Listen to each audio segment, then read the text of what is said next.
وجميع الطاقم المرافق. عندي بعض الأسئلة الدقيقة وماذا بيا كان تكون إجابات دقيقة كما أسئلة باش نقدمهم لك. الأولى، ماذا عن الشهيد أنور السكرافي؟ اثنين، ما هو موقفكم من قانون المصالحة السمي بالمصالحة الإدارية؟ ثلاثة، ماذا عن النواب الذين في علاقة بالسيد شفيق الجرية في التهمة الموجهة له اللي هي تآمر على أمن الدولة؟ أربعة، ماذا بينا كانت توضح لنا سيادتك ملابسات شبهة الفساد التي تعلقت بسيادتك وتم فيها فتح بحث ثم تم توقف الابحاث نهائيا دون البت في القضيه، خاصه وانه معناتها المساله وصلت حتى في صحف اجنبيه.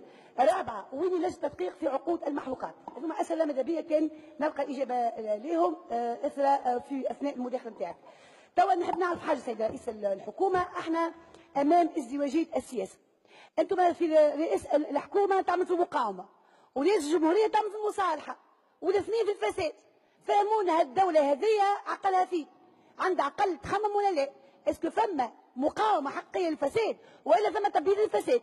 ولو انه السؤال اجابة السؤال هذايا لازم يكون نستشفها من دقيقة المداخلة. أول حاجة لما نشوف الملفات اللي عند سيادتك، قلت من بديت ننطلقوا في محمد الفساد وقت كانت الحكومة آلة للسقوط بعد أحداث الكامور، مش مشكل.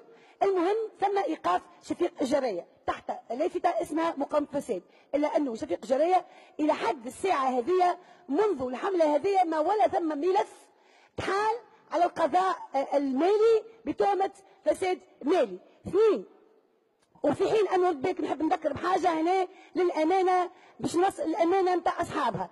النادي الإفريقي قال لكم شوفوا لنا حل في القضية اللي عملتوها الاستمرارية، يتحطوه وتزيحوه نهائيا عن هذه الجمعية، وإلا شوفوا شنو مشكلته. المهم راهي جمعية عندها أحباء، عندها آلاف الجماهير، راهي واقفة ما ينجموا ينتدبوا حتى ولو معناتها جوار. وهنا المشكل في أنه القضية قاعدة نص نص افصلوا فيها.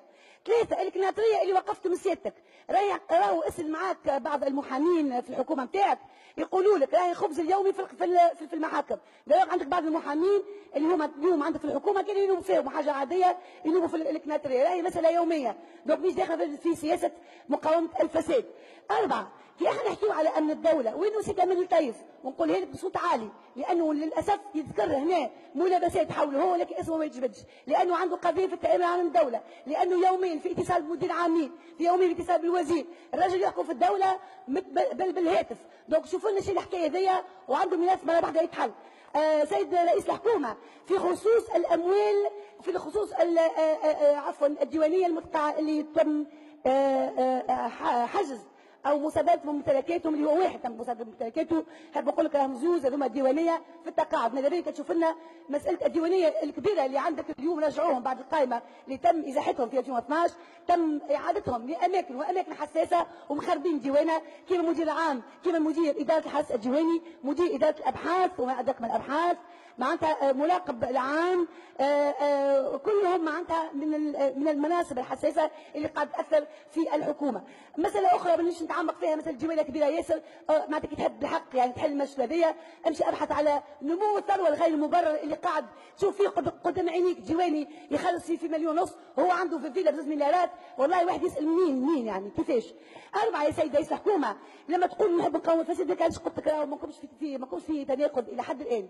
نتمنى انك تنقذ نفسك ونتمنى انك تكمل تحضر الدعم اللي اعطيه لكم المره الاولى، اللي احنا توقعنا بالحق، قلنا نصدق بالحق وقلنا تيان بوغ اون فوا اليوم الفساد لقاو ناس تدافع ضده وتضرب عليه وتدافع على الشعب، الا انه للاسف كي نشوف معناتها مؤسسات بالقانون التفتوا عليها، كي نشوفوا مؤسسه وكاله العام من ذات الدوله مهمشينها، كي نشوفوا المعهد الوطني للاحصاء وعندكم عليه ملف كامل اللي هو معناتها تغيير معطيات، يدخل باز الدنيا ويغير في معطيات وقاعدين فساد، يمشي يشوف بركه ينقص غادي. يعني هذا كلش نقول للاسف نحن امام سياسه، احنا قدام احزاب مع كامل احتراماتي دول الشرفاء في وسطها احزاب سياستها هي الفساد. ما نجم نوصل لحكم كان بهذا الفساد. الفساد هو منظومه نحميوا فيها، لان الحل السريع باش توصل مش فقط الحكم وانما السيطره على مفاصل الدوله والاستيلاء عليه.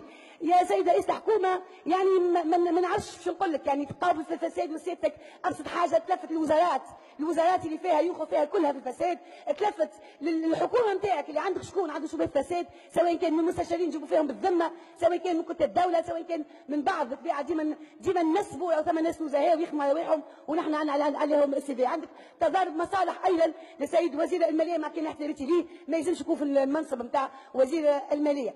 توا النقطة الأخيرة أستاذ وزير الوقت اللي هي بنك يعني تونس الإمارات. هنا باش نثبتك أنتم ماكوش قوم الفساد.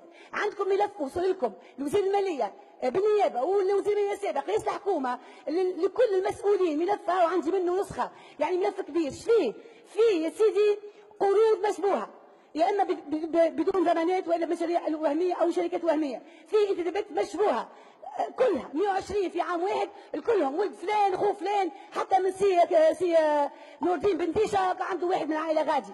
معناتها شيء رهيب المحسوبيه معناتها استبلاه كبير لهذا الشعب. سيد رئيس الحكومه الملف هذايا اياكم ان تفرطوا في هذه المؤسسه. عندكم قرار شكرا. النائب المحترم سي محمد الفاضل بن عمران 10 دقائق. يا سي محمد الفاضل تفضل.